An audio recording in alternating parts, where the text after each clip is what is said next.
जरा सोचो, एक ऐसी दुनिया जहाँ कोई पुलिस नहीं है, कोई कोर्ट नहीं है, कोई सरकार नहीं है। अगर कोई तुम्हारे घर में घुस आए, तुम्हारा सामान चुरा चुरा ले या तुम्हें मारने की कोशिश करे, कोई बचाने वाला नहीं है।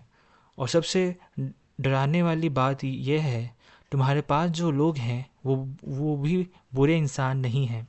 बस वो भी उतने ही डरे हुए हैं जितना तुम हो। इसलिए हर कोई पहले अटैक करने के बारे में सोच सकता है, कहीं वो मुझ पे अटैक ना करे, इसलिए मैं पहले कर दूं। ये कोई हॉरर मूवी की कहानी नहीं है, ये एक असली बहुत फेमस किताब का स्टार्टिंग पॉइंट है। थॉमस होब्स की लिवियाथन, जो 1651 में लिखी गई थी।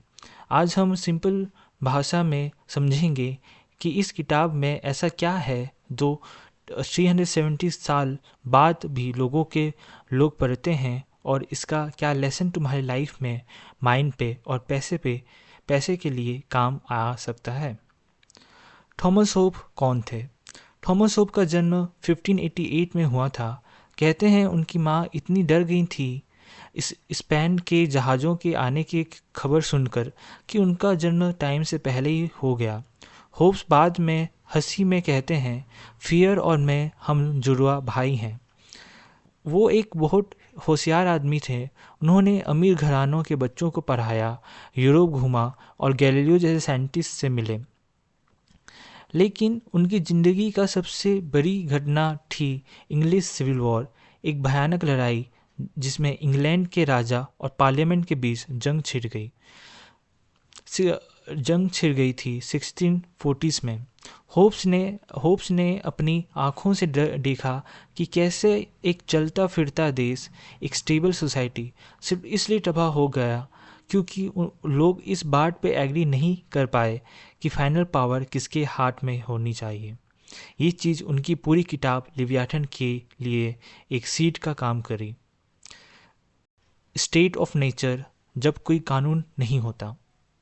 होप से एक सिंपल सवाल पूछते हैं, अगर सरकार, कानून, पुलिस सब होता हटा दो तो एक इंसान असल में कैसा होगा? जवाब डरा देने वाला है। बिना किसी बड़े अथॉरिटी के हर इंसान इंसान के खिलाफ जंग छेड़ेगा, और war of all against all में रह रहा होगा। उनकी मशहूर लाइन है, जिंदगी होगी अकेली, गरीब, गंदा, जानवरों जैसी और छोटी, solitary, poor, nasty, brutish and short. ये क्यों होता है? होप्स का लॉजिक बहुत सिंपल है। ताकत में सब लोग लगभग बराबर होते हैं। सबसे कमज़ोर इंसान भी सोते हुए सबसे ताकतवर इंसान को मार सकता है।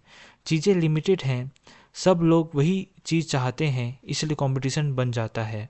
सबसे बड़ी बात, कोई किसी का भरोसा नहीं करता, इसलिए सेफ्टी के लिए हर कोई सोच सकता है कि दूसरे के अटैक करने से पहले मैं ही कर दूं।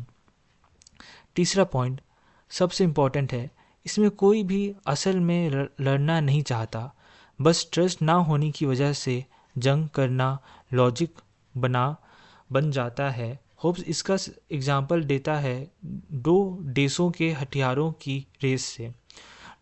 दोनों देश पीस चाहते हैं, फिर भी एक दूसरे पे भरोसा ना होने की वजह से हथियार बढ़ाते जाते हैं। यही आइडिया आज भी साइकोलॉजी और इकोनॉमिक्स में यूज़ होता है। इसको ट्रस्ट प्रॉब्लम या सिक्योरिटी डायलेमा कहते हैं। समझौता, सोशल कॉन्ट्रैक्ट। तो इस डर भरे जंगल राज से बाहर कैसे निकलें? होब्स कहते हैं, इंसान की अकल, रीज़न, दो जरूरी नियम समझ जाती है। जब भी मुमकिन हो शांति, पीस ढूंढो और उसी का पालन करो।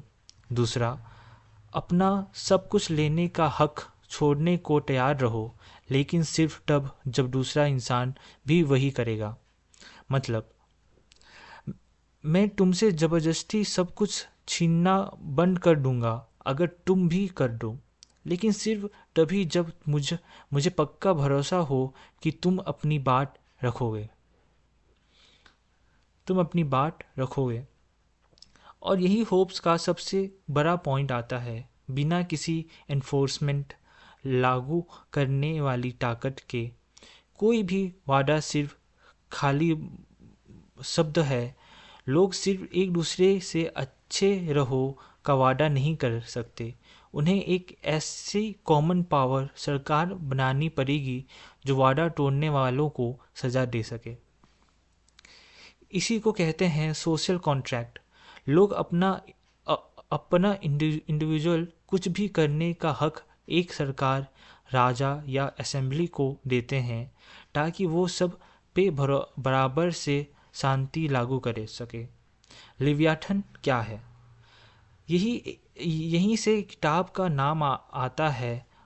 जब लोग अपना पावर एक जगह दे देते हैं तो एक नया आर्टिफिशियल इंसान बन जाता है, एक स्टेट, एक सरकार, जिसे होब्स एक बाइबल के बड़े समुद्री राक्षस से कंपेयर करते हैं। लिव्याथन एक मोर्टल गॉड जो इंसानों के ऊपर रहता है और अपनी ताकत से शांति बनाए रखता है। होप्स की कुछ इम्पोर्टेंट बातें। सरकार की पूरी और बिना बातें होनी चाहिए। अगर पावर का राजा पार्लियामेंट और चर्च में बांट दोगे तो वही होगा जो होप्स ने देखा था, सिविल वॉर। क्योंकि अब कोई लोग खुद को फाइनल अथॉरिटी मानेंगे। सरकार खुद इसे एग्रीमेंट का हिस्सा नहीं है। सरकार खुद इस एग्रीमेंट का हिस्सा नहीं है। लोग आपस में डील करते हैं, सरकार से नहीं। इसलिए होप्स के हिसाब से सरकार कभी भी कॉन्ट्रैक्ट तोड़ नहीं सकती क्योंकि उसने कभी साइन ही नहीं किया। बुरी सरकार भी कोई सरकार ना होने से बेहतर है। होप्स के हिसाब से जंगल राज, स्टेट ऑफ नेचर इतना बुरा होता है कि उनके सामने काफ़ी बुरी सरकार भी थोड़ी बेहतर है।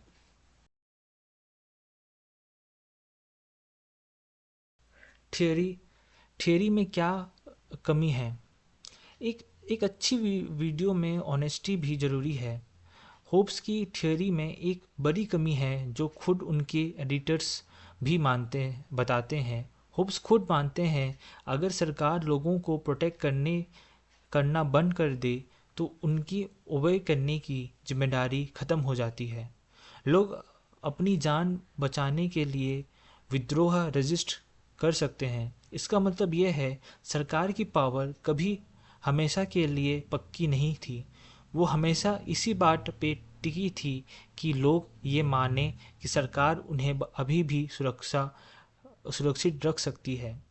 यानी अथॉरिटी सिर्फ एक बार दे दी जाए और हमेशा के लिए लॉक हो जाए, ऐसा नहीं है होता। ये हमेशा ट्रस्ट पे डिपेंड करता है। जो सरकार या कोई भी दूसरी राष्ट्र सुरक्षित रखना या फेयरनेस देना बंद कर दे वो अपना हक खो देती है, चाहे कागज़ पे कुछ भी लिखा हो या 370 ईयर्स पुरानी किताब का सबसे मॉडर्न पॉइंट है। इससे हम क्या सीख सकते हैं? तो ये सब तुम्हारे पर्सनल लाइफ के लिए मतलब रखता है। 3 इम्पॉर्टेंट लेसन्स। जल्दी रिएक्शन से ज़्यादा समझदारी काम आती है। होप्स प्रूडेंस पे काफ़ी बात करते हैं, मतलब अपने पुराने एक्सपीरियंस से सीख कर फ्यूचर के बारे में सही गैस लगाना। वो कहते हैं जिस इंसान के पास किसी चीज़ का सबसे ज़्यादा एक्सपीरियंस है उनका गेस भी सबसे बेहतर होता है। सिर्फ होशियार होने से काम नहीं चलता। लेसन अपनी ज़िंदगी के पैटर्न्स पे ध्यान दो, उनसे सीखो और बिना सोचे समझे रिएक्ट करना बंद करो। जो अपनी हिस्ट्री से नहीं सीखते वही गलती बार बार करते हैं। माइंड के लिए साफ शब्द साफ सोचने की नींव है। होप्स कहते हैं कि साफ सोचने साफ शब्दों से शुरू होता है। अगर शुरू में डेफिनेशन किसी भी शब्द का मतलब क्या है गलत है तो यूज़ आगे उससे आगे जो भी सोच बनेगी वो भी गलत होगी। जैसे एक गलत नंबर पूरी कैलकुलेशन ख़राब कर देता है, प्रैक्टिकल तरीका किसी भी इम्पोर्टेंट फैसले से पहले चेक करो कि तुम और दूसरा इंसान एक शब्द से एक चीज़ समझ रहे हों। ज़्यादातर बेकार भाषा और गलत फैसले इसी वजह से होते हैं कि दो लोग एक शब्द को अलग अलग मतलब निकालते रहते हैं। ट्रस्ट और पैसा।